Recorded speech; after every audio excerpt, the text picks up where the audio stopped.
E panică rău. E panică rău. E panică rău. Cine te bagă în panică, n-ai somn, nu dormi. Cine te bagă în panică, n-ai somn, nu dormi. Cine te bagă în panică, n-ai somn, nu dormi. Cine te bagă în panică, n-ai somn, nu dormi. Eu nu știam că pot să te bag în panică.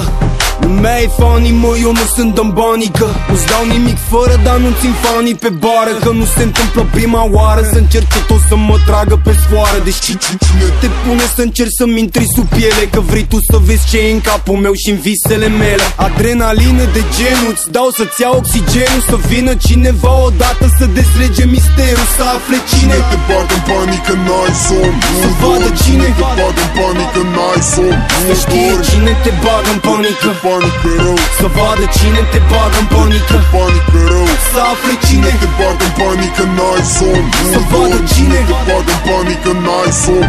Să știe cine te bagă în panică. Panică rău. Să vadă cine te bagă în panică. Panică rău. Dar lumea știe cine-i, pui, știu ce faci. Știm ce bagă, ce draci în capul lui. Nu știu, dar-mi place ce face. Complică vorbe, tot felul de moduri și note. Să scrape boxele în casă, sunetul clasic de tove. Și spune-mi cum e. Că am auzit niște lume vorbind de piese ce se ascund la tipul ăsta pe albume. Numai că numele nu spune nimic și nu mă ajută cu nimic. Să trec zilnic măcar un pic peste probleme, de-aia e panică rău. Că eu nu frec aceeași placă din nou și zdrângă-ne în capul tău feluri de linii modeste, de piese scoase din teste. Când agresiv poți să teste, trecem la altă poveste și o dăm în fabule.